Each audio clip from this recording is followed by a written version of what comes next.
सोनी, मैंने कहा ना तुमसे, मैं ये सब कर लूंगा। तुम बैठो, बैठो सोनी।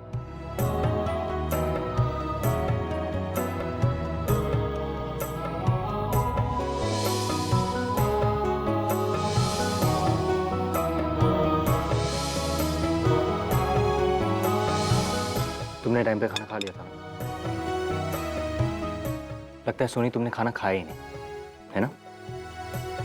हाँ, वो मुझे भूख नहीं थी। सोनी, तुम भी ना ऐसा मत करो सोनी। ऐसी हालत में भूखे रहना ठीक नहीं है, तुम्हें पता है ना?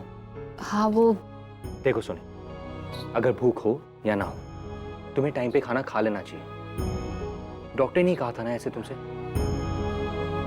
वो दरअसल मेरा मन नहीं था, क्योंकि सुबह से तुम्हारे साथ जो कुछ भी हो रहा था ठीक नहीं हो रहा था, और फिर तुम्हें आने के लिए भी बहुत देर हो गई।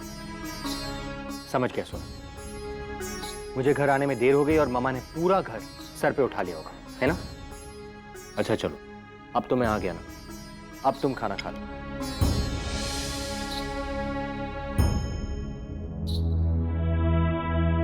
लगता है फ्यूज उड़ गया। सोनी तुम बैठो, मैं जाकर देखता हूं।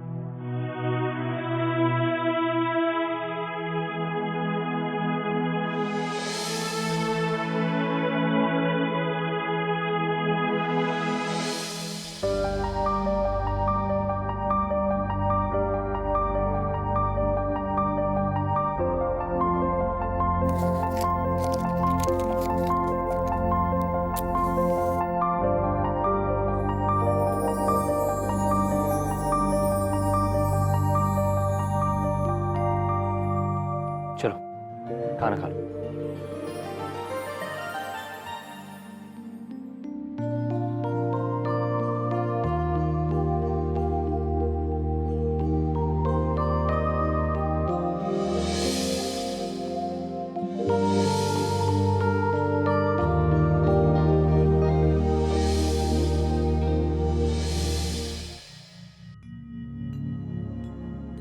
ये तो क्या कह रही है माही पुत्र? उन तीनों बदमाशों को पुलिस से जमानत मिल गई है? ये तो बहुत गलत बात हुई है। जी, इससे भी गलत बात यह है कि उनके खिलाफ पुलिस को एक सबूत तक नहीं मिला। पता नहीं। पुलिस के पास उन तीनों के खिलाफ कोई सबूत नहीं है। अब तो वो लोग छूट चुके हैं। अगर कोई सबूत है तो भी वो लोग उसे मिटा देंगे भाई। वो तो है ही है, लेकिन अब मिस्टर शब्द सरीन के हालात और भी बुरे हो चुके हैं, क्योंकि वो तीनों इंडिया छोड़कर भागने का प्लान बना रहे होंगे। और अगर वो इंडिया छोड़कर भागने में कामयाब हो गए तो यकीन मानिए हम भी मिस्टर शब्द सरीन की बेगुनाही साबित करने के लिए कुछ भी नहीं कर पाएंगे। इसलिए सबसे पहले हमें उन्हें इस मुल्क को छोड़ने से रोकना होगा। क्या हुआ जी, कुछ पता चला? माही, हमारी प्रॉब्लम्स और बढ़ चुकी हैं। क्यों? मैंने किसी को उन तीनों पर नजर रखने के लिए कहा था। अभी अभी उसका फोन आया कि वो लोग मुंबई के लिए रवाना हो चुके हैं और 3 दिन के बाद उनकी मुंबई से फ्लाइट है। नहीं जी, हमें उन्हें मुंबई जाने से रोकना होगा, क्योंकि जब तक उनका गुनाह साबित नहीं होगा, शब्द की बेगुनाही साबित नहीं होगी। अब हम पुलिस से मदद की उम्मीद भी नहीं कर सकते। अभी जो कुछ भी करना है हमें खुद करना है, और सबसे पहले हमें मुंबई जाकर उन्हें इंडिया छोड़ने से रोकना होगा।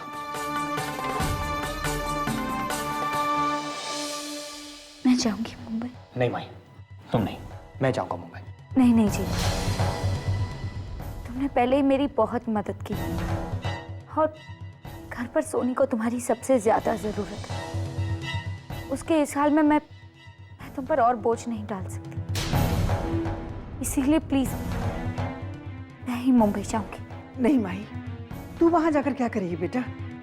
मुझे नहीं लगता वो लोग तेरी बात सुनने वाले हैं। ये मैं नहीं जानती मम्मी जी, लेकिन मुझे वहां जाकर उनसे बात करनी होगी, क्योंकि वो एक आखिरी रास्ता है। जब तक उनका गुनाह साबित नहीं होगा, सबकी बेगुनाही भी साबित नहीं होगी। मुझे उनसे बात करनी होगी मम्मी जी। माही पुत्र, तुझे क्या लगता है कि तू कहेगी और वो मान जाएंगे? सवाल ही नहीं उठता माही। उन तीनों ने ही तो शब्द को इस मुसीबत में फंसाया है। उनकी करतूतों की वजह से आज शब्द जेल में। और तुम्हें क्या लगता है तुम्हारे कहने पर वो तीनों अपना गुनाह कबूल कर लेंगे? ये सब मैं नहीं जानती जी। मैं बस इतना जानती हूँ कि शब्द को बचाने का ये आखिरी तरीका। और मैं मुंबई जाऊंगी, उन्हें समझाऊंगी, उनके सामने हाथ जोड़ूंगी, लेकिन उन्हें समझा कर रहूंगी, उनसे बात कर कर रहूंगी।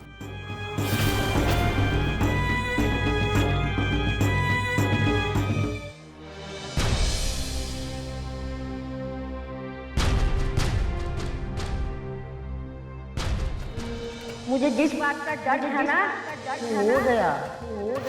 अरे उस मनहूस सोनी का साया अपने जीतू पर पड़ गया। एक बेटे की बलि चढ़ चुकी है, दूसरे को तो बचा ले बेटा।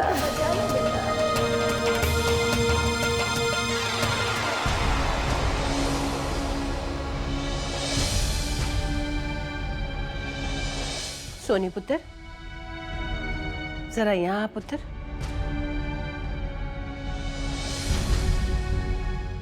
यहाँ बैठ।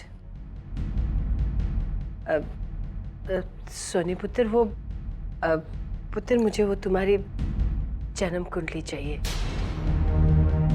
वो क्या है ना पुत्र, शादी के बाद दिनवार देखकर 2-4 पूजाएं करवानी होती है और उसके लिए पति पत्नी की जन्म कुंडली मिलवाना बहुत जरूरी है। जाकर अपनी जन्म कुंडली ला दे मुझे। मम्मी जी, जन्म कुंडली तो नहीं है, वो तो मेरे मायके में थी ना। उस हादसे के बाद कुछ भी नहीं बचा। वो तो मैं भूल ही गई पुत्र, कोई बात नहीं। तू एक काम कर, इस पर ना तू मुझे अपने जन्म की तारीख, समय और जगह लिख दे पुत्र। मैं पंडित जी से कह के दूसरी जन्म कुंडली बनवा लूंगी।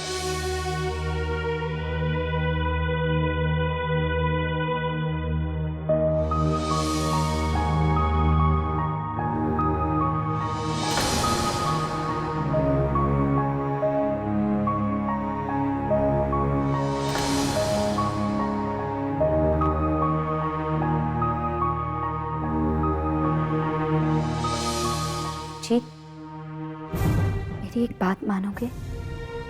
प्लीज सोनी को शब्द के बारे में कुछ मत बताना। जिस हालत में सोनी है, खामखा फिक्र करेगी।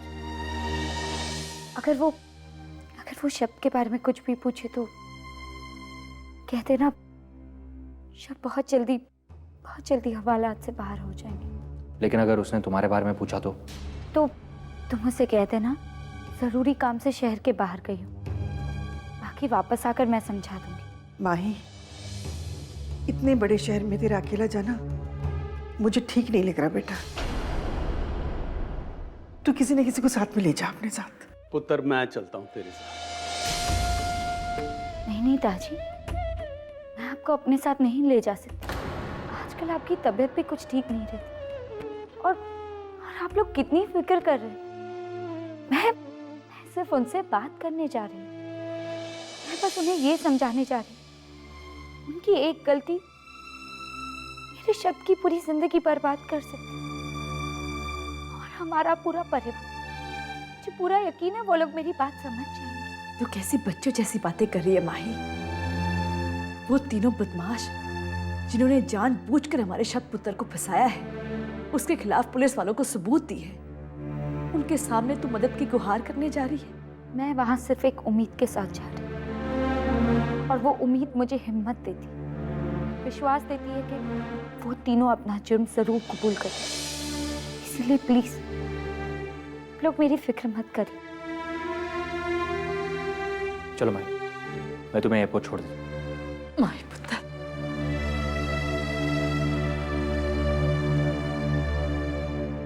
अपना ख्याल रखना पुत्र। चल पुत्र, ध्यान रख।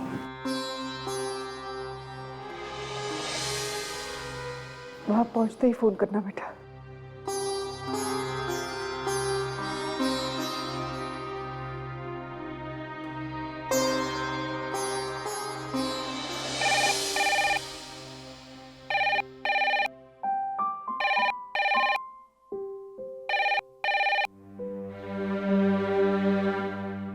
हेलो।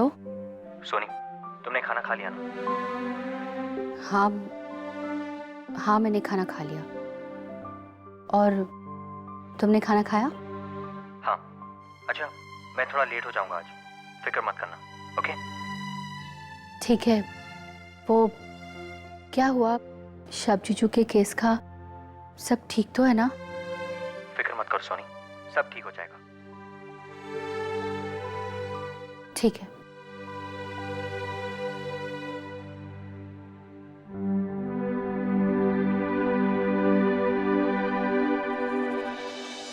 आप मुझे अपनी बहू का जन्म स्थान, जन्म तारीख और उसका नाम बता दीजिए। उसके हिसाब से मैं जन्म कुंडली बनाकर तैयार कर दूंगा। पंडित जी, इस पेपर पर ना जन्म कुंडली का पूरा ब्यौरा है। बस आप जल्दी से ना जन्म कुंडली बना दीजिए, लेकिन किसी को बताइएगा मत। बन जाए ना तो मुझे फोन कर दीजिएगा, मैं आपके पास आ जाऊंगी। आप चिंता मत करो बहन जी, मैं सारे ग्रह दोषों का उचित विचार करके अच्छी तरह से जन्म कुंडली बनाऊंगा। जैसे ही जन्म कुंडली बनकर तैयार हो जाएगी, मैं आपको सूचित कर दूंगा। मम्मी जी को अचानक मेरी कुंडली की क्यों जरूरत पड़ गई? पहले उन्होंने मेरी कुंडली के बारे में कभी भी नहीं पूछा, तो फिर अब क्या बात हो सकती है?